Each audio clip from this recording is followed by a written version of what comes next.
There are apparently no limits at all to Republican hypocrisy. Just when you think you have seen the height of Republican hypocrisy, I promise you another Republican will come along and say, hold my beer, that's definitely not a Bud Light. What we have right now is we have 5 Republican members of Congress who back in 2021, after Democrats said we're going to allow earmarks in legislation again, 5 Republican members of Congress signed a pledge, and one of them even wrote an op-ed for Fox News saying, by God, we will never under any circumstances ask for earmarks because this is pork. This is garbage. This is a waste of taxpayer money. And of course, as one of them put it, it basically means that members of Congress are treating the federal budget as their own personal piggy bank to go and buy votes in their district. So it should come as absolutely no surprise to learn that those 5 Republicans who signed the No Earmarks pledge have now requested $175 million worth of earmarks in this year's budget. Those 5 Republican lawmakers happen to be Byron Donalds, Lance Gooden, Andy Harris, Marjorie Taylor Greene, and the op-ed author herself, Lauren Boebert. Let me read you a little piece from Boebert's op-ed.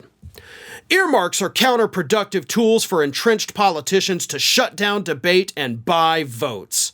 Now more than ever, politicians need to remember that for all their talk of accountability, they are accountable to American voters who are not going to stand for this charade. Tax dollars are not politicians' personal wallets, and they should stop treating them as such. And then Boebert turns around and says, please give me all them earmarks. I need it for my district, right? Now listen, there's a lot of cons with earmarks. But at the same time, when we get rid of earmarks in federal legislation, do you know what your district doesn't get? Federal money to do things, right? Isn't that kind of why we need these representatives in Congress? Like, they should be fighting for more earmarks for their districts, just logically speaking, because those are projects that come to your actual district. They come to your neighborhoods. They fix things. They build things. They employ people. They generate economic activity. Earmarks, maybe I'm on an island by myself with this, but earmarks to a certain degree are actually good.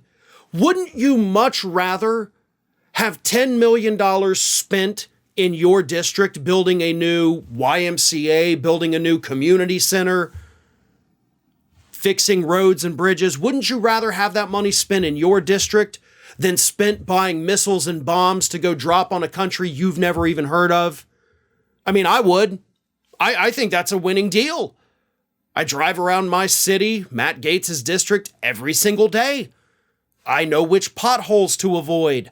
I know which roads not to take because they're crumbling and they could ruin your car's tires. I would much rather see money coming in here to fix those things than to kill people halfway around the world.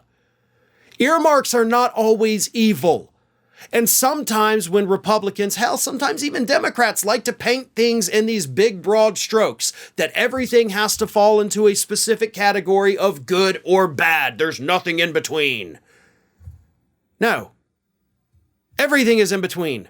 There are varying degrees of everything. Stop being absolutists and understand the fact that earmarks are good for your constituents.